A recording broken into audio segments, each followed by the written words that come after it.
Salam sejahtera, anda sedang menonton Buletin Awani Khas bersama saya, Naila Huda. Ini selepas Perdana Menteri Datuk Seri Ismail Sabri Yaakob sebentar tadi baru saja mengumumkan pembubaran Parlimen ke-14. Ini bagi memberi laluan kepada Pilihan Raya Umum atau PRU ke-15. Dan kalau kita saksikan semula putusan khas apa yang dikatakan tadi, Perdana Menteri berkata langkah ini wajar dilaksanakan serentak bagi memastikan rakyat tidak terbeban selain kelancaran proses demokrasi serta menjimatkan kos. Dan katanya juga penetapan tarikh-tarikh hari penamaan calon, hari mengundi dan juga urusan-urusan lain yang berkaitan dengan PRU ini adalah tertakluk kepada keputusan Suruhanjaya Pilihan Raya SPR. Jadi untuk jam ini kami nak teruskan diskusi mengenai dengan pembubaran Parlimen, apa kesannya dan juga apa untuk kita jangkakan pada PRU 15. Tapi sebelum kita nak teruskan diskusi bersama dengan panelis kita pada jam ini, kita dengarkan sedikit pengumuman Perdana Menteri sebentar tadi. Selaras dengan perkara 40-2-B dan perkara 55-2 Perlembagaan Persekutuan, ke bawah duli Yang Maha Mulia Seri Paduka Baginda Yang di-Pertuan Agong telah bertindak menurut budi bicara Baginda dengan memperkenankan permintaan saya supaya Parlimen ke-14 dibubarkan pada hari ini, Isnin 10 Oktober 2022. Saya mengesyorkan ketua-ketua kerajaan negeri kecuali Kerajaan Negeri Sabah, Sarawak, Melaka dan Johor supaya mengambil tindakan sewajarnya bagi membubarkan Dewan Undangan Negeri masing-masing pada tarikh yang sama dengan pilihan raya umum di peringkat Parlimen, meskipun beberapa buah negeri telah memutuskan untuk tidak membubarkan DUN masing-masing. Ia wajar dilaksanakan serentak bagi memastikan rakyat tidak terbeban selain kelancaran proses demokrasi serta menjimatkan kos.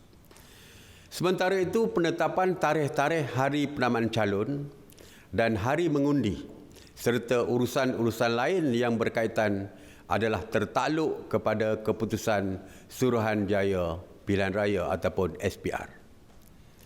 Diundang ditampi beras, dipilih antah satu-satu. Dengan pengumuman ini, mandat akan dipulangkan kepada rakyat. Mandat rakyat adalah penawar ampuh bagi negara menzahirkan kestabilan politik dan mewujudkan kerajaan yang teguh, stabil serta dihormati selepas PRU ke-15. Banyak yang saya nak kupaskan daripada keputusan khas Perdana Menteri itu berhubung dengan pembubaran Parlimen ke-14. Jadi kita nak terus saja bersama dengan panelis yang sudah pun bersedia ketika ini. Bersama saya Dr. G. Manimaran, Pengarang Pilihan Raya Demokrasi Malaysia, dan juga kita bersama dengan Tarma dari Undi 18. Terima kasih Dr. Manimaran dan Tarma sudi bersama saya melihat kepada detik yang bersejarah ini. Dan saya nak mulakan dengan Dr. Manimaran yang merupakan Pengarang Pilihan Raya Demokrasi Malaysia. Ini sebenarnya buku yang menjadi rujukan saya sendiri untuk saya faham bagaimana proses pilihan raya, dan tentunya ini akan menjadi rujukan utama saya selepas ini. Mungkin Dr. Manimaran boleh terangkan sedikit bagaimana prosesnya selepas ini, mengambil kira konteks semasa melihat kepada rangka kerajaan yang kita ada sekarang ini dan juga window yang kita ada itu. Kita tahu selepas dibubarkan, Parlimen dibubarkan, kita ada dalam tempoh 60 hari untuk kita menyaksikan PRU itu diadakan. Jadi apa yang boleh kita jangkakan selepas ini? Terima kasih, Naila. Secara keseluruhan saya melihat bahawa kita ada dua proses. Kalau kita melihat pada pengumuman Yang Amat Berhormat Perdana Menteri tadi, satu pembubaran peringkat Parlimen iaitu Dewan Rakyat, kemudian pemilihan untuk Dewan Rakyat, kemudian kita ada satu lagi pembubaran di peringkat negeri. Kita melihat bahawa ada banyak negeri yang mengatakan bahawa tidak akan membubarkan. Itu satu proses. Itu peringkat pembubaran. Selepas pembubaran diumumkan oleh Yang Amat Berhormat tadi, selepas mendapat perkenan Tuanku Yang di-Pertuan Agong untuk peringkat nasional, untuk persekutuan, satu yang akan kita melihat secara keseluruhan, kita melihat ada lagi dalam 5-6 proses yang penting selepas ini. Yang pertama, pembubaran ini harus dimaklumkan kepada SPR, kepada Speaker Dewan Rakyat dan juga kepada SPR. SPR selepas mendapat maklumat secara rasmi, secara formal, pihak berkenaan, pihak Suruhanjaya, pilihan raya akan mengadakan mesyuarah khas untuk menentukan tarikh-tarikh yang berkaitan dengan pilihan raya. Ya, pilihan raya secara keseluruhan iaitu satu writ pilihan raya, notis pilihan raya, kemudian hari penentuan calon, kemudian hari mengundi. Hari mengundi itu kita tahu bahawa ada mengundi pengundian awal dan pengundian hari biasa. Semuanya pada pandangan saya, kalau kita melihat pada pengalaman-pengalaman lepas, SPR termasuk pilihan raya kecil, pilihan raya negeri yang telah kita saksikan yang sebelum ini, selepas pilihan raya ke-14, kita melihat bahawa SPR memerlukan ataupun mungkin mengambil masa, walaupun mereka diberi tempoh di bawah perlembagaan persekutuan dan juga negeri, mereka mempunyai 60 hari untuk mengadakan pilihan raya secara keseluruhan. Pilihan raya itu bermaksud hari mengundi secara keseluruhan. Mereka mempunyai 60 hari, tetapi biasanya SPR mengambil masa tempoh antara 5 hingga 6 minggu. 5 hingga 6 minggu daripada sekarang. Tarikh hari ini ialah tarikh pembubaran, bermaksud kalau kita nak melihat hari pilihan raya itu hari mengundi, walaupun ada proses-proses lain in between, mereka memerlukan 5 hingga 6 minggu untuk menetapkan tarikh hari untuk rakyat keluar mengundi, iaitu polling day. Saya rasa kalau begitu, dia akan mengambil tarikh lebih kurang 12 hari bulan paling cepat. Kalau kita nak katakan pilihan raya ekspres untuk kalau kita nak mengelakkan musim tunggu dalam keadaan itu kita nak mengadakan dengan cepat, tergesa-gesa, dan kita memerlukan 5 minggu minimum, iaitu kalau kita letak tarikh pengundian sama ada 12 November ataupun 19 November. Okey, saya akan tanyakan lebih lanjut mengenai dengan proses itu, tapi saya juga nak dapatkan pandangan Tarma yang saya tahu Tarma banyak mengikuti pilihan raya sebelum ini sebagai seorang pemerhati dan juga sebahagian daripada undi 18, tetapi itu mungkin pilihan raya kecil atau pilihan raya negeri. Saya tak pasti sama ada Tarma mengikuti PRU 14 sebelum ini, tapi bagi Tarma, apa yang berbeza PRU 15 kali ini? Baik, terima kasih. Pertama sekali, yang paling besar, yang paling utama yang membezakan adalah ini adalah kali pertama anak muda 18 tahun boleh keluar mengundi untuk PRU. Sebelum ini PRN Johor adalah kali pertama. Ini adalah kali pertama dalam sejarah PRU di mana anak muda boleh mengundi, itu pertama. Kedua adalah kita akan nampak apa impak anak muda ke dalam pilihan raya, kan? Kalau kita tengok berdasarkan data, 51% pengundi baru dan ada dalam list electoral roll SPR adalah anak muda, iaitu antara umur 18 ke 40 tahun. Itu antara faktor yang saya rasa akan memberikan kesan kepada siapa yang keluar mengundi, siapa yang akan menjadi calon pilihan raya, dan polisi-polisi akan dibawa oleh pelbagai parti politik. Itu yang pertama. Kedua, saya juga merasakan bahawa kita juga melihat bahawa COVID telah selesai dan kita menormalisasikan balik pergerakan orang ramai ke tempat beli belah, keluar kerja dan sebagainya. Maka ini saya rasa akan menjadikan lebih mudah untuk orang lebih yakin untuk keluar mengundi. Berbeza dengan PRN Melaka dulu, kan? Maka saya rasa faktor COVID akan mengurang. Tapi seperti yang kita tahu, saya rasa faktor yang menjadi kebimbangan saya sendiri adalah faktor banjir. Kerana bukan saja kita risau tentang isu banjir itu sendiri, kan, tapi apakah faktor-faktor the side issues yang mungkin berlaku. Jalan-jalan akan mungkin menjadi jam, ada jalan yang akan rosak, mungkin akan ada tanah runtuh dan sebagainya, mungkin ada rumah-rumah yang rosak. Maka saya risau bahawa ini mungkin akan mengurangkan peratusan keluar mengundi atau menjadikan orang tidak semangat untuk mengundi, atau lagi buruk, menjadikan situasi keluar mengundi itu tidak selamat. Kita fikir di tempat-tempat di Sabah Sarawak, tempat-tempat pedalaman di negeri-negeri kita semua, kan, pelbagai tempat yang mungkin menjadi tidak selamat kalau katakan banjir terlalu lebat. Maka saya berharap adanya perancangan mitigasi banjir bukan saja dari MET, bukan saja dari agensi-agensi lain, tapi juga dari SPR dikeluarkan untuk meyakinkan rakyat apakah solusinya untuk pastikan bahawa pilihan raya ini boleh dilakukan atau boleh dijalankan secara selamat dan tidak membahayakan nyawa kita semua. Okey, Tarma ada sebut tentang banjir dan tentunya itu menjadi satu tema utama pada PRU kali ini, tapi itu saya akan sentuh kemudian. Kembali kepada Dr. Manimaran, saya nak fahamkan lagi mengenai dengan proses pilihan raya PRU ke-15 ini, yang mana tadi Dr. Manimaran dah terangkan dan juga memberi bayangan apa time frame window yang kita ada untuk kita bayangkan bila PRU15 ini dapat dilaksanakan, hari pengundian dapat diadakan. Kalau kita nak lihat semula kepada pengumuman Perdana Menteri tadi yang juga menyentuh mengenai dengan pembubaran Dewan Undangan Negeri DUN, khususnya bagi kerajaan negeri Sabah, Sarawak, Melaka dan Johor, ini tertakluk kepada penentuan kerajaan negeri masing-masing, tetapi kalau kita melihat juga beberapa buah negeri telah memutuskan untuk tidak membubarkan DUN masing-masing. Jadi bagaimana untuk kita fahami pula mengenai dengan skala pilihan raya kali ini, mengambil kira keputusan beberapa buah negeri, kerajaan negeri tidak membubarkan DUN di negeri mereka? Ya, ini pun satu perkembangan yang cukup menarik. Kalau kita melihat sebelum tahun 2018, kalau pengalaman saya sebagai wartawan, kita membuat liputan banyak pilihan raya. Pada sebelum tahun 2018, walaupun ada kerajaan negeri yang tidak bersama dalam MOU yang kita saksikan sekarang, ada macam satu persahaman di Johor, di Perak, di Persekutuan. Ini saya melihat ini kali pertama ada kerajaan negeri mengambil pendirian yang bertentangan, yang bercanggah dengan pendirian kerajaan persekutuan, walaupun kerajaan persekutuan kata nak bubar, tetapi kerajaan negeri kata sebaliknya. Ini tak pernah berlaku sebelum ini, walaupun pada zaman Tun Dr. Mahathir, walaupun beliau bubar, kerajaan negeri Kelantan ketika itu sanggup bubarkan pada waktu serentak mengadakan pilihan raya secara bersama di peringkat negeri dan persekutuan. Tetapi ini tidak berlaku kali ini. Setakat sekarang mereka mengambil pendirian berbeza. Kalau itu berlaku, Perdana Menteri sendiri merayu supaya kerajaan negeri yang berkenan supaya bubarkan untuk mengelakkan. Kalau tidak, kita akan berhadapan dengan dua fenomena. Rakyat terpaksa keluar dua kali mengundi, sebagaimana kita saksikan di Johor dan di Melaka, tempoh hari di Sabah. Ya. Mereka akan keluar sekali lagi dalam tempoh yang singkat.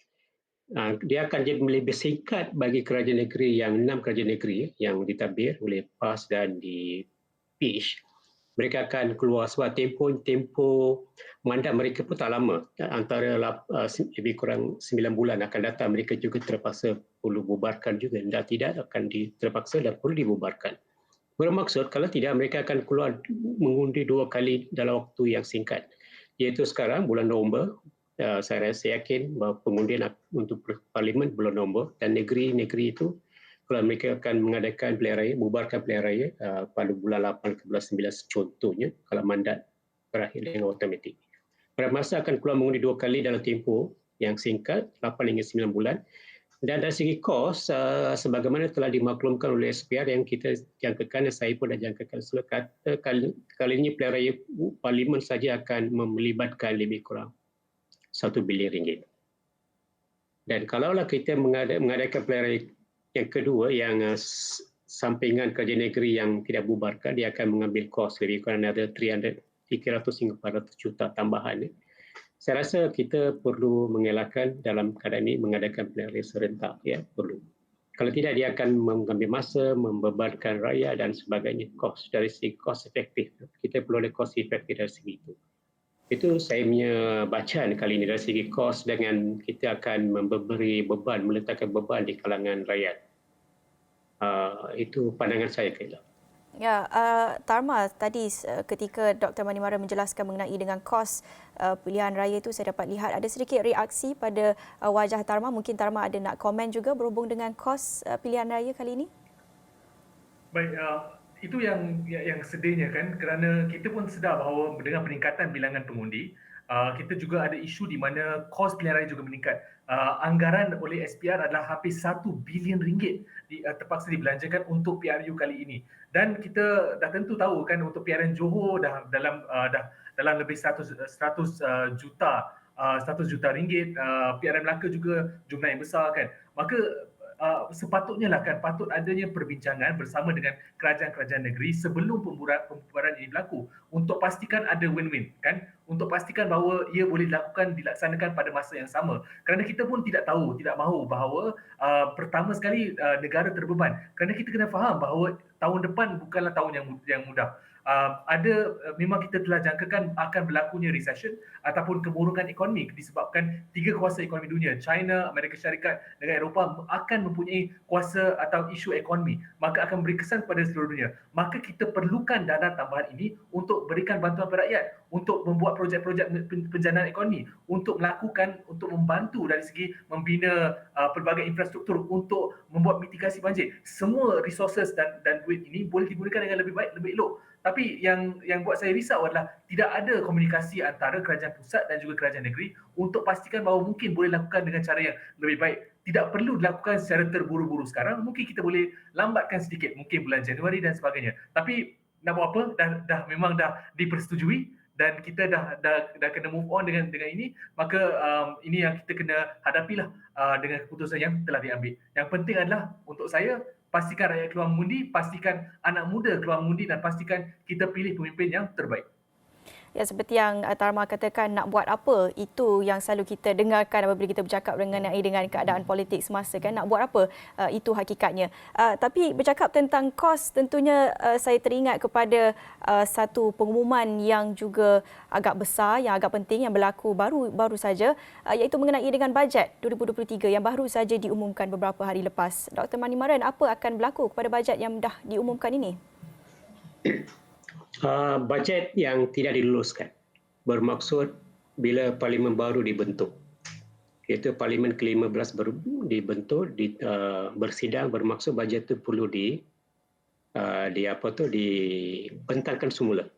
Begitu juga mana-mana undang-undang, mana-mana RUU, rang undang-undang yang telah dibahaskan, yang diluluskan minggu lepas, kalau tak diluluskan oleh tak diluluskan oleh Dewan Negara, benda juga akan kena dibawa balik. Dan of course kali ini yang mendapat perhatian ialah bajet. Bajet yang paling besar dalam sejarah. Pada itu bajet tersebut perlu dikembalikan, perlu dibentang semula oleh Menteri Kewangan baru dalam parlimen akan datang untuk dibahas dan diluluskan. Dan perlu kalau kita nak melihat kepada keperluan tahun akan datang, benda itu perlu diluluskan dengan secepat mungkin. Pada pandangan saya ataupun pengalaman kita pada tahun 1999 bila bajet itu tak diluluskan, parlimen dibubarkan dalam 9 hari. Kali ini dibubarkan dalam 3 hari selepas bajet itu dibentangkan. Tak dibahaskan langsung. Kalau tahun 1999 itu dibahaskan beberapa hari sebelum parlimen dibubarkan. Kali ini tak dibahaskan langsung, cuma dibentangkan. Bermaksud bajet ini akan perlu dibentangkan semula dalam persidangan akan datang untuk diluluskan dalam apa dipanggil suku pertama tahun depan. Pertama tahun depan. Okey, itu mengenai bajet. Tapi bagaimana pula dengan aspek tadbir urus kerajaan? Apa yang boleh kita jangkakan mengenai dengan caretaker government dan juga mengenai dengan sidang Dewan Rakyat selepas ini, Doktor? Sidang Dewan Rakyat tidak akan bersidang sebab parlimen telah bubarkan secara formal hari ini. Bermaksud sidang parlimen besok tidak akan bersidang. Benda itu tergantung, bermaksud tak ada parlimen. Cuma Dewan Negara tak dibubarkan. Cuma dia dibubarkan, yang akan hilang status sebagai wakil rakyat adalah ahli-ahli anggota Dewan Rakyat. Kalau mereka tidak akan datang ke parlimen, mereka akan, kita dah tak ada wakil rakyat.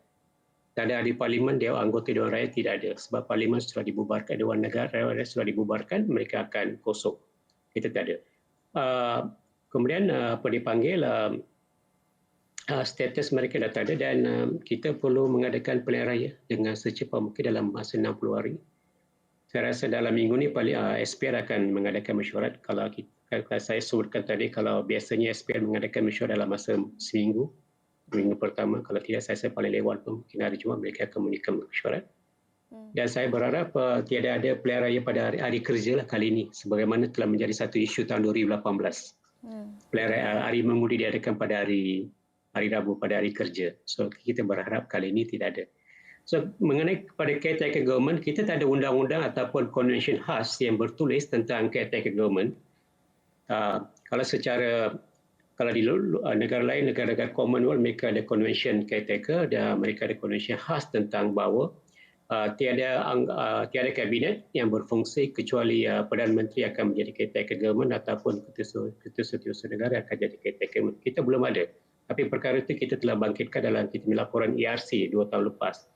Cuma jentera-jentera tidak boleh digunakan oleh mana-mana menteri. Mereka tidak boleh bergelar menteri lagi sebab kabinet pun telah akan terbubar dengan sendiri. Kita cuma ada sebagai ahli parlimen, bekas ahli parlimen, kita kena sebut begitulah ya, sebab mereka dah tak ada jawatan secara rasmi. Jadi dengan ketiadaan anggota kabinet kuasa pada kementerian ini, saya nak berbalik kepada apa yang diketengahkan Tarma berhubung dengan banjir. Kalau tadi Dr. Manimaran kata apa yang menjadi kebimbangan sebelum ini apabila rakyat terpaksa mengundi pada hari kerja, sekarang ini sudah mula hashtag baru di media sosial, hashtag undi banjir. Itu tentunya menjadi kebimbangan sesetengah pihak, juga pakar-pakar meteorologi sudah pun menyuarakan amaran berhubung dengan kesukaran mengadakan PRU ketika banjir sudah pun diramalkan berlaku pada penghujung tahun ini. Tarma melihat kepada hashtag undi banjir, satu kebimbangan dalam kalangan rakyat ketika ini, dan juga ketiadaan tadbir urus ataupun ketiadaan anggota kabinet untuk melihat, untuk menumpukan usaha kepada usaha menangani banjir. Bagaimana Tarma melihat kepada isu ini? Baik, bagi saya memang ini satu situasi yang teramat merisaukan. Kerana kalau nak berbalik pada tahun lepas, kalau kita ingat lagi, antara isu yang kita hadapi adalah tidak ada komunikasi antara menteri-menteri di peringkat persekutuan dengan kerajaan negeri. Kan maka ini menjadikan susah untuk kita permudahkan koordinasi untuk membantu mangsa banjir, untuk keluarkan mangsa, untuk memberikan amaran awal. Ini semua adalah isu yang telah berlaku tahun lepas. Kan maka bagi saya harap, tentu saya berharap bahawa kita belajar dari tahun lepas dan kita tidak ulang baliklah. Maka harapnya NADMA dan sebagainya telah ada sistem yang telah dilaksanakan untuk pastikan bahawa semua isu-isu yang berlaku pada tahun lepas tak berlaku lagi. Tapi kita pun tahu kan, memang risikonya ada.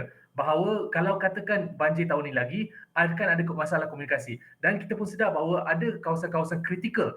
Contohnya kawasan Selangor yang terkena teruk tahun lepas. Kawasan-kawasan Pantai Timur yang sedang dipegang oleh PAS contohnya kan.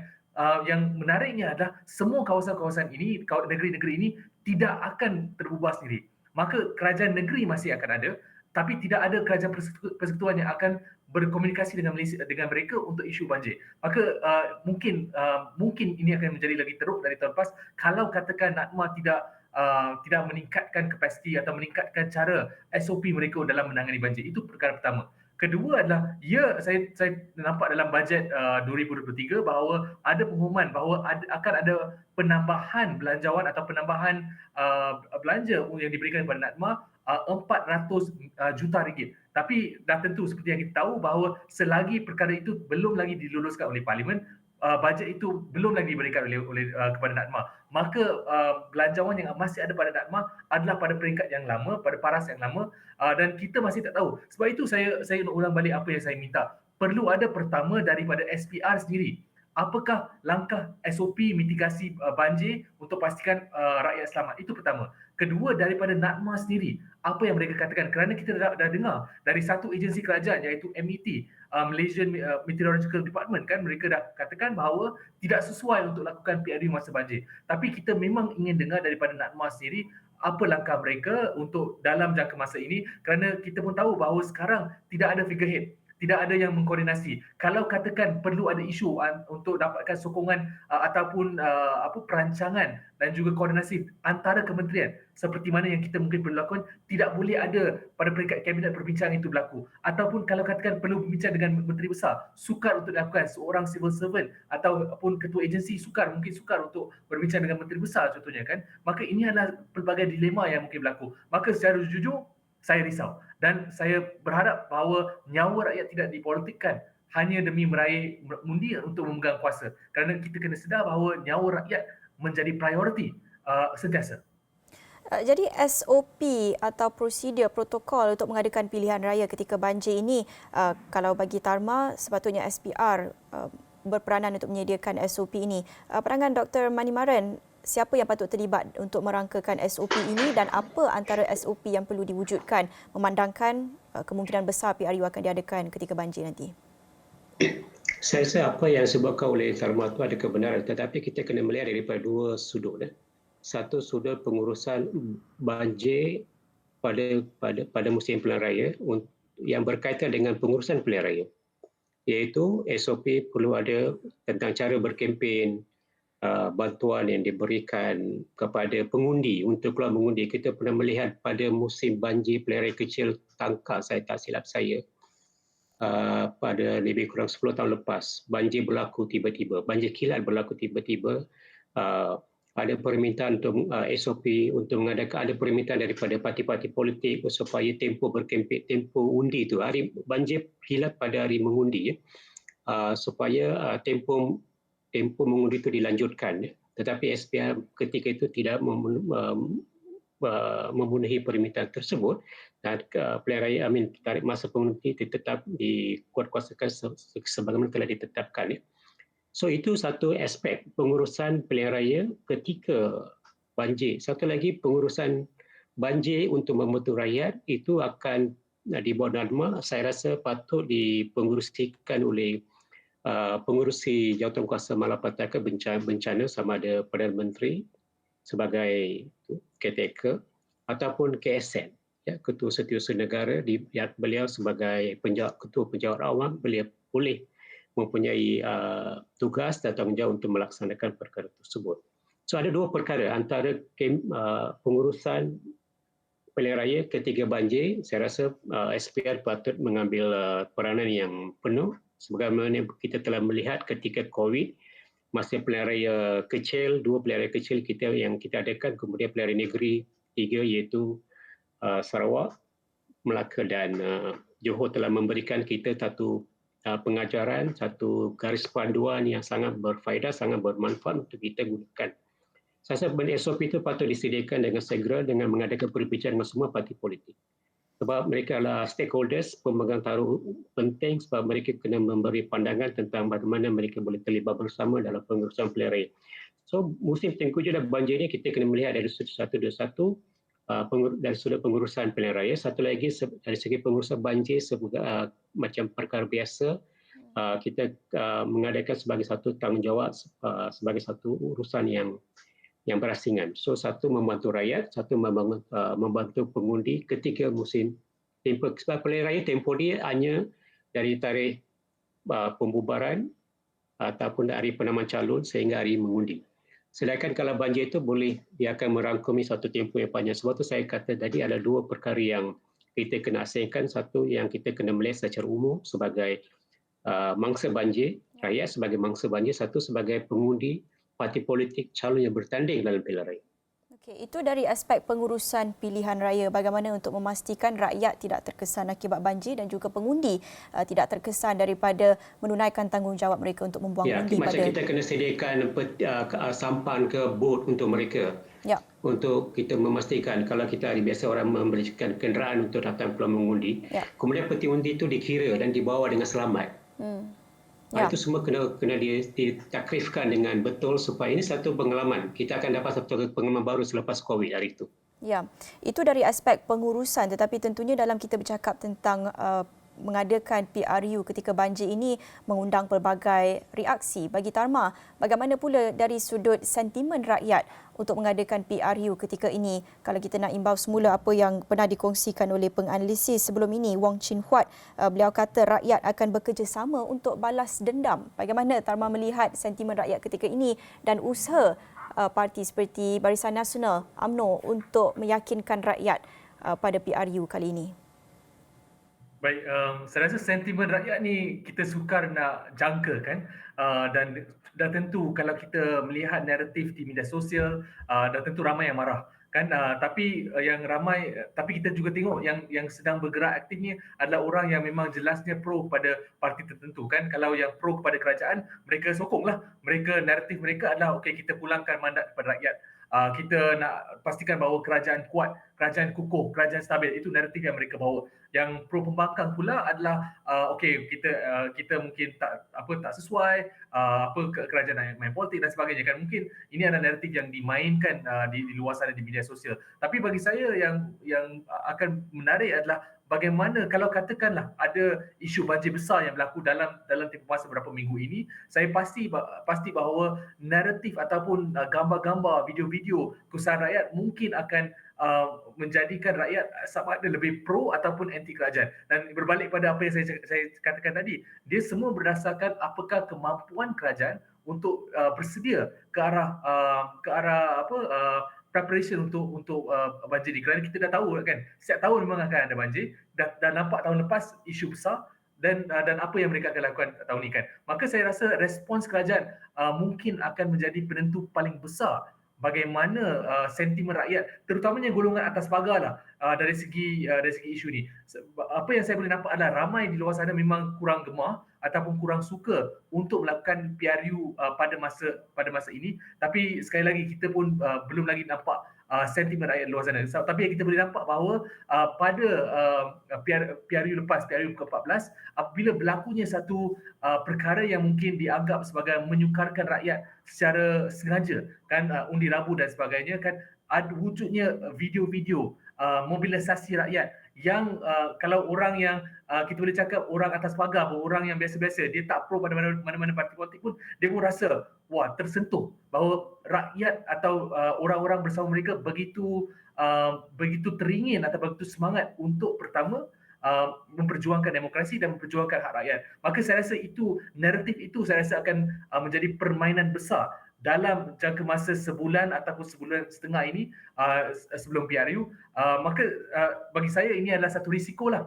yang kerajaan telah ambil. Saya pun tidak dapat jangkakan adakah risiko ini bermanfaat, is it worth the risk. Tapi kalau satu lagi saya nak sentuh bahawa walaupun mungkin rakyat marah, tapi hakikatnya kita pun tahu bahawa adanya 3 coalition yang besar yang berlaku sekarang. Bahawa kerajaan ini adalah campuran antara 2 kumpulan besar, kan. Jadi mungkin kalau katakan rakyat marah dengan kerajaan tapi masih kerajaan akan untung kerana adanya perpecahan undi, kan. Maka ini adalah pelbagai naratif atau pelbagai perkiraan yang mungkin telah diambil oleh pihak UMNO Barisan Nasional sebelum meminta pembubaran parlimen untuk hari ini. Pandangan Dr. Manimaran pula bagaimana? Apa yang Dr. jangkakan akan menjadi naratif utama pada PRU kali ini mengambil kira konteks masa? Pada pandangan saya setuju apa yang dikatakan oleh Tharma tadi. Saya pun melihat hasil perbincangan berbola dengan banyak pihak, mereka rasa terkilan, kecewa mengapa kita perlu adakan pilihan raya umum, perlu ada pembubaran dalam kita dah tahu bahawa kita dah menjangkakan dah ada amaran banjir musim tengkujuh kita akan mendepani berhadapan dengan musim tengkujuh dan musim banjir. Kalau dalam keadaan itu mengapa kita perlu itu dilema yang dikemukakan oleh banyak pihak, ya, hampir berbulan. Tapi dari sudut pandangan saya, perspektif saya dari sudut pengurusan pilihan raya, apapun yang pastilah kita perlu pastikan ataupun pihak SPR, saya rasa mereka akan mengambil segala langkah yang perlu untuk memastikan bahawa satu sudut ialah bukan sahaja inform choice yang kita perlu dalam musim banjir ke, ataupun kita kena sediakan tempoh kemudahan untuk berkempen dengan sesuai. Jangan kita kenakan prosedur-prosedur yang ketat masa mana kita melihat masa COVID-19. Tapi apa yang satu lagi aspek kita perlu ialah penyertaan aktif setiap pengundi. Penyertaan aktif, the active participation of setiap pengundi. Kita ada 21 juta, lebih 21 juta pengundi yang telah berdaftar, yang telah didaftarkan di bawah pengundian pendaftaran secara automatik. Memang kita ada 21 juta lebih pengundi. Dalam keadaan begitu, kita dah pastikan bahawa ada penyertaan yang tinggi. Jangan kita sampai jadi apa yang jadi di Sarawak, di Johor dan di Melaka dalam peratusan keluar mengundi antara 55% hingga 65% sahaja. Sedangkan kita pernah mencapai 80% lebih pada 2018. Kita jangan sampai kita punya tahap penyertaan itu ataupun keluar mengundi itu rendah. Kita kena pastikan bahawa dalam apa juga keadaan, kita kena bersiap sedia. SPR kena bersiap sedia dengan jentera-jentera kerja yang selain semua ada. Yang ada patut satu, kita pastikan bahawa tahap keluar mengundi jangan rendah daripada 80%. Itu sangat penting. Kalau tidak, kita mengadakan pilihan raya tak manfaat apa yang setiap ringgit yang kita kita habiskan untuk mengadakan pilihan raya lebih 1 bilion kita habiskan. Ya. Berbanding dengan pilihan raya pertama tahun 1959 1 juta saja kita belanjakan, hari ini kita akan belanjakan 1 bilion, satu jumlah yang besar yang sangat kalau kita tak gunakan dengan baik, tak dimanfaatkan dengan baik, bermaksud memastikan peratus keluar mengundi tinggi, cukup tinggi, baru kita akan mencapai prinsip demokrasi dalam membentukkan kerajaan selepas pilihan raya. Tapi secara realistiknya mengambil kira konteks sekarang ini dengan time frame yang Dr. Manimaran dah bagi tadi, kita jangkakan pada pertengahan ataupun awal November kalau pilihan raya ekspres mana pun, itu je time frame yang kita dapat lihat pada ketika ini. Secara realistiknya apa peratusan keluar mengundi yang Dr. Manimaran boleh jangkakan sekarang ini? Kalau saya bacaan saya selepas pada masa pilihan raya umum pilihan raya negeri Johor dengan Melaka, memang itu yang kita jangkakan dalam 55%, bacaan saya di Johor 55%, Melaka dalam 60 lebih. Tetap untuk selepas itu masa tu ramai banyak pengundi kita, ramai rakyat kita yang merasa kecewa dengan apa yang berlaku sejak 2018. Banyak perkembangan yang telah menjiaskan emosi semangat mereka untuk keluar mengundi. Itu sehingga bulan April. Selepas kita meminda Akta Lompat Parti, review Lompat Parti, kita pindah perlembagaan dan beberapa perkembangan yang berlaku selepas itu, dan saya melihat sejak dalam 2-3 bulan ini, saya melihat semangat untuk orang keluar mengundi dan meningkat semula. So ramai menunggu, saya pernah beritahu sebelum ini, ramai menunggu tarikh untuk keluar mengundi, tarikh pilihan raya. Mereka menanti tarikh pilihan raya itu. So, kalau saya melihat perkara tersebut, saya rasa kita punya peratusan keluar mengundi dalam 75% akan datang, dalam 70 hingga 75%. Okey, sebelum kita akhiri perbincangan kita pada jam ini bersama dengan Dr. Manimaran, mungkin kita boleh dengarkan sedikit kata-kata akhir daripada Tarma melihat kepada kebimbangan yang disuarakan Dr. Manimaran tadi berhubung dengan kadar peratusan keluar mengundi itu menjadi satu isu pada PRN dan juga PRK pada sebelum ini yang diadakan baru-baru ini berhubung dengan kadar peratusan keluar mengundi yang agak rendah itu ketika zaman COVID-19, tapi sekarang ini mungkin faktor yang berbeza melihat kepada banjir. Jadi mungkin ada kata-kata akhir daripada Tarma berhubung dengan isu keyakinan pengundi untuk keluar mengundi pada PRU akan datang ini. Baik, bagi saya memang sentiasa percaya bahawa PRU ada semangat yang berbeza, ada vibe yang berbeza, ada sentimen yang berbeza kan. Maka bagi saya memang percaya bahawa lagi ramai pengundi akan keluar berbanding dengan PRN Johor, dengan PRN Sarawak, PRN Melaka dan sebagainya. Memang akan ada. Saya tak begitu pasti, saya optimis sampaikan 70 ke 75%, saya tak begitu pasti, tapi saya rasa mungkin 65 ke 70% mungkin boleh dicapai kerana kita pun sedar bahawa ramai pengundi tidak mengundi semasa PRN kerana ramai daripada mereka duduk di kawasan bandar, mereka tak nak balik kampung. Untuk mereka mengundi di PRN tidak begitu bermakna, untuk PRU lagi bermakna kan. Maka bagi saya akan ada lagi ramai yang keluar mengundi. Tapi kata-kata akhir dari saya adalah PRU adalah sesuatu perkara yang teramat penting. Demokrasi adalah satu perkara yang bermakna. Anak muda, rakyat Malaysia, pastikan anda keluar mengundi, tunaikan tanggungjawab anda, pastikan berlakukan dengan cara yang selamat dan akhir kata ini adalah penentuan masa depan kita bersama. Maka kita keluar mengundi ramai-ramai, pilihlah pemimpin yang terbaik untuk negara kita. Okey, diharapkan vibe yang berbeza itu akan dibawa oleh pengundi-pengundi muda seperti Tarma dan juga pengundi baharu. Tentunya pengundi 18 tahun dan ke atas dapat kita saksikan pada PRU kali ini, menjadikan PRU ini cukup berbeza dan cukup bersejarah. Terima kasih kepada Tarma dan juga Dr. Manimaran banyak kongsikan pandangan dan juga maklumat apa yang kita perlu tahu mengenai dengan PRU pada kali ini, apa proses yang kita jangkakan selepas ini dan apa antara kebimbangan sentimen rakyat ketika ini mengambil kira banjir yang sudah pun diramalkan akan berlaku pada hujung tahun ini. Banyak lagi yang saya nak bincangkan selepas ini, tapi itu saja bersama dengan Dr. Manimaran dan Tarma dari Undi 18. Terima kasih kepada mereka dan selepas ini saya akan bersama dengan Prof. Saya akan bersama dengan Datuk Dr. Jeneri Amir, Fellow Kanan Majlis Profesor Negara pula untuk mendapatkan perspektif yang sedikit khusus kepada Sabah dan Sarawak juga untuk PRU yang akan datang. Tapi kita akan berhenti seketika, jangan ke mana-mana.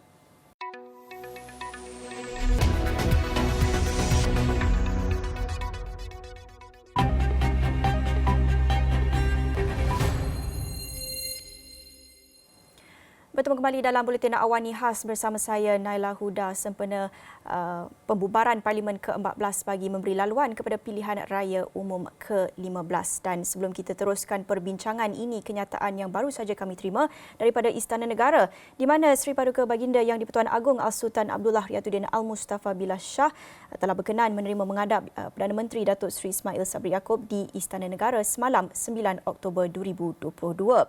Menurut kenyataan ini, dalam sesi menghadap yang tidak berjadual bermula pada jam 12.30 hari itu, Perdana Menteri telah mengemukakan sembah permintaan beliau untuk perkenan Seri Paduka Baginda bagi pembubaran Parlimen ke-14 berkuat kuasa pada 10 Oktober 2022 hari ini. Menurut kenyataan ini lagi, setelah memperhalusi permintaan tersebut, maka Seri Paduka Baginda selaras dengan kuasa-kuasa Baginda sebagai Yang di-Pertuan Agong seperti mana yang termaktub di bawah Perkara 40/2/B dan Perkara 55/2 Perlembagaan Persekutuan telah memperkenankan permintaan Perdana Menteri bagi pembubaran Parlimen ke-14. Seri Paduka Baginda menzahirkan rasa kecewa dengan perkembangan politik semasa dan Baginda tidak mempunyai pilihan selain memperkenankan permintaan Perdana Menteri bagi memulangkan kembali mandat kepada rakyat untuk memilih kerajaan yang stabil. Justru Seri Paduka Baginda menzahirkan harapan agar Suruhanjaya Pilihan Raya menjalankan Pilihan Raya Umum ke-15 dalam tempoh terdekat dengan mengambil kira monsun timur laut yang diramal bermula pertengahan bulan November 2022. Tambah kenyataan ini lagi, Seri Paduka Baginda menegaskan bahawa negara yang kukuh adalah penting bagi menjamin kestabilan politik dan kemakmuran ekonomi yang berterusan demi kesejahteraan negara dan rakyat secara keseluruhannya. Seri Paduka Baginda mengajak rakyat bersama mendoakan agar negara dan rakyat sentiasa dirahmati, diberkati dan dilindungi daripada sebarang bentuk musibah, khususnya bencana banjir. Itu kenyataan yang baru saja kami terima daripada Datuk Pengelola Wijaya Diraja Istana Negara Datuk Seri Ahmad Fadil Syamsuddin susulan Perutusan Khas Perdana Menteri Datuk Seri Ismail Sabri Yaakob sebentar tadi yang mengumumkan pembubaran Parlimen ke-14 bagi memberi laluan kepada PRU ke-15 dalam masa yang terdekat. Itu antara yang saya bincangkan bersama dengan dua panelis sebentar tadi bersama dengan Dr. Manimaran dan juga Tarma bagi mendapatkan pandangan dan juga perkongsian apa yang boleh kita jangkakan selepas ini dan bagaimana juga mengambil kira konteks semasa seperti yang ditekankan dalam kenyataan daripada Datuk Pengelola Wijaya Diraja Istana Negara ini berhubung dengan kekecewaan yang dizahirkan Seri Paduka Baginda mengenai dengan perkembangan politik semasa dan situasi yang didepani dalam pilihan yang terpaksa dibuat untuk memperkenalkan permintaan ini untuk mengadakan pilihan raya pada ketika ini. Dan saya nak teruskan perbincangan bersama dengan Datuk Dr. Jeneri Amir, Fellow Kanan Majlis Profesor Negara yang sudah pun bersedia bersama saya ketika ini. Pertama sekali, reaksi awal Datuk melihat kepada situasi semasa pembubaran Parlimen ke-14 hari ini memberi laluan kepada PRU 15 dan juga kenyataan yang baru saja saya bacakan sebentar tadi mengenai dengan pandangan yang dizahirkan oleh Yang di-Pertuan Agong. Baik, terima kasih. Pengumuman pembubaran pada hari ini oleh Perdana Menteri bukanlah sesuatu yang mengejutkan. Kerana hakikatnya telah banyak spekulasi begitu hangat sejak beberapa hari lalu, malah beberapa minggu lalu, bahawa Parlimen akan dibubarkan selepas pembentangan bajet 2023. Dan ini ternyata betul ramalan banyak pihak. Dan ini bukan sesuatu yang mengejutkan juga kerana hakikat bahawa apabila pihak kerajaan mengambil keputusan untuk mengawalkan pembentangan bajet 3 minggu lebih awal, pasti ada sesuatu justifikasi amat konkret ataupun amat kukuh. Ternyata bahawa langkah itu untuk mengawalkan 3 minggu pembentangan bajet itu ada kaitan dengan langkah untuk mengadakan PRU ke-15 ini lebih awal. Kerana kalau tarikh awal itu ditetapkan untuk dibentangkan bajet itu iaitu pada 28 hari bulan Oktober, maka ini akan menyebabkan kemungkinan PRU ke-15 diadakan pada waktu banjir. Jadi dengan langkah yang telah diambil ini, pembubaran telah diumumkan pada hari ini, ini akan memberi ruang kepada agensi terbabit khususnya SPR untuk merencanakan proses seterusnya yang saya percaya telah pun dinyatakan oleh dua orang ahli panel tadi. Saya jangkakan kemungkinan mengambil kira apa yang telah berlaku dalam PRU yang lalu, kemungkinan saya jangkakan PRU ini akan diadakan sekitar 11 November kalau pilihan raya itu diadakan pada hari Sabtu.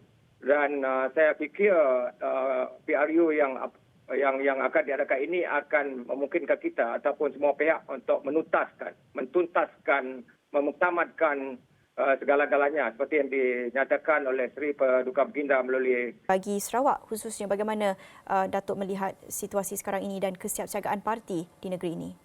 Baik, kita dah sedia maklum bahawa PRN Sarawak ke-12 telah pun diadakan pada 18 Disember lalu apabila GPS telah menang dengan begitu bergaya, dapat meraih 76 kerusi daripada 82 kerusi berbanding dengan 72 kerusi dalam PRN ke-11 pada 2016. Jadi saya percaya bahawa GPS untuk berdepan dengan PRU ke-15 ini akan melangkah ke hadapan dengan amat meyakinkan berdasarkan manifestasi sokongan daripada rakyat Sarawak waktu ini. Apatah lagi mereka sebenarnya telah mengalu-alukan langkah dan inisiatif lebih daripada 100 inisiatif yang telah diambil oleh Premier Sarawak dan juga kecewaan mereka terhadap apa yang telah berlaku selama 22 bulan. Kerajaan Pakatan Harapan memerintah termasuk membatalkan begitu banyak projek pembangunan dan sebagainya. Jadi dengan faktor itu saya percaya bahawa DPS kemungkinan akan dapat meraih sekurang-kurangnya. Saya dengan agak optimis berdasarkan data yang ada dan juga sentimen telah berlaku dan bukti yang telah dilakukan ataupun dimanifestasikan dalam PRN ke-12, maka mungkin sekurang-kurang dapat meraih 25 daripada 31 kerusi berbanding dengan 19 kerusi dalam PRU ke-14 lalu. Selain itu, jangkaan Datuk Dr. Jenery berhubung dengan kerusi yang akan menjadi tumpuan. Bagaimana pula di mana antara kawasan yang akan menjadi tumpuan antara kali ini? kerusi yang menjadi tumpuan untuk Sarawak seperti Selangau yang sekarang disandang oleh Barubian iaitu daripada PSP dan juga kerusi seperti Puncak Borneo, juga kerusi di Seri Aman dan beberapa kerusi lain di selatan Kuching selain daripada kerusi majoriti Cina. Jadi saya percaya bahawa kerusi yang terlepas daripada genggaman PRX khususnya akan dapat kembali kepada parti itu dalam PRU yang akan datang berdasarkan sentimen di peringkat akar umbi dan juga seperti yang saya sebut tadi tanggapan rakyat keseluruhannya terhadap prestasi Pakatan Harapan. Ya, akhir sekali kita juga nak melihat kepada pihak pembangkang yang kita tahu akan menjadi tumpuan. Bila kita lihat terdapat dua gabungan ketika ini, kita lihat ada parti-parti tempatan PSB, Parti Bumi Kenyalang dan sebagainya dan juga pada satu lagi pihak kita melihat PH. Jadi bagaimana pula Datuk melihat kepada dua gabungan dalam pihak pembangkang ketika ini? Adakah ini akan memberi laluan yang lebih mudah kepada GPS? Saya nak jawab itu. Saya nak lontarkan soalan. Apakah yang telah berlaku dalam PRN ke-12 lalu? Yang berlaku ialah berlakunya pertembungan sesama mereka sendiri, sesama parti pembangkang. Dan saya jangkakan walaupun terdapat dua gabungan iaitu PH dan juga gabungan PSP dan Parti Penyalan Sarawak, apabila berlaku pertembungan pelbagai penjuru ini akan menyebabkan berlakunya perpecahan undi dalam kalangan pembangkang. Dan ini sudah tentu secara sekaligus bermakna bahawa memberi kelebihan kepada GPS dan ternyata bahawa ini seperti yang saya sebut telah dibuktikan dalam PRN ke-12 lalu. Jadi selagi pembangkang di Sarawak tidak bersatu, selagi mereka bertelaga sesama sendiri, selagi itu mereka mungkin sukar untuk memberi tentangan yang hebat ataupun sengit terhadap GPS. Okey, baik, banyak lagi yang kami nak kupaskan bersama dengan Datuk Dr. Jenery, tapi itu saja masa yang kita ada untuk waktu ini. Terima kasih kepada Datuk Dr. Jenery Amir, Fellow Kanan Majlis Profesor Negara, mengulas mengenai dengan perutusan khas daripada Perdana Menteri, keputusan untuk membubarkan Parlimen ke-14 dan juga kesannya apa yang boleh kita jangkakan perkembangan politik di Sarawak pada PRU akan datang. Dan sebelum kita akhiri perbincangan dan juga perkembangan pada jam ini juga kenyataan terbaru yang kami terima daripada DAP. Kalau boleh kita paparkan di skrin kenyataan yang kami terima ini. Menurut Setiausaha Agong DAP Anthony Lok, seperti yang diumumkan oleh Perdana Menteri sebentar tadi, beliau telah mendapat perkenan daripada Yang di-Pertuan Agong untuk membubarkan Parlimen pada hari ini dan memberi laluan kepada pilihan raya umum ke-15 untuk diadakan dalam tempoh masa 60 hari. Katanya kita telah berulang kali menyatakan pendirian bahawa pilihan raya umum tidak sesuai diadakan dalam tempoh terdekat memandangkan terdapat risiko banjir melanda negara. Namun DAP menghormati keputusan yang telah dibuat mengikut lunas Perlembagaan Persekutuan. Jadi katanya maka seluruh jentera pilihan raya DAP akan diaktifkan serta-merta untuk menghadapi kempen PRU15. Tambahnya, Jawatankuasa Tertinggi Pusat CEC DAP akan mengadakan mesyuarat tergempar pada malam esok Selasa untuk membincangkan persiapan parti menghadapi PRU15. DAP juga akan terus mendukung keputusan Majlis Presiden Pakatan Harapan untuk tidak membubarkan Dewan-Dewan Undangan Negeri Pulau Pinang, Selangor dan Negeri Sembilan supaya kerajaan negeri masing-masing boleh terus fokus untuk bersiap siaga menghadapi sebarang kemungkinan bencana berlaku. Katanya seluruh pimpinan dan anggota parti akan dikerahkan untuk berkempen demi memenangi mandat rakyat untuk Pakatan Harapan membentuk kerajaan persekutuan selepas PRU15. Tentunya perincian lanjut akan kami bawakan dalam astroawani.com dan perbincangan tidak terhenti di sini. Kami akan teruskan membawa diskusi dan juga kupasan perkembangan terkini mengenai dengan pembubaran Parlimen ke-14 yang baru saja diumumkan oleh Perdana Menteri sebentar tadi berkuat kuasa hari ini, justru memberi laluan kepada pilihan raya umum ke-15 untuk diadakan dalam masa terdekat. Selepas ini kita akan kembali bersama dengan rakan setugas Luqman Haris untuk terus bawakan diskusi dan perkembangan terkini dari semasa ke semasa. Tapi itu saja buat masa ini bersama saya Nala Huda. Kita jumpa lagi selepas ini. Jangan ke mana-mana.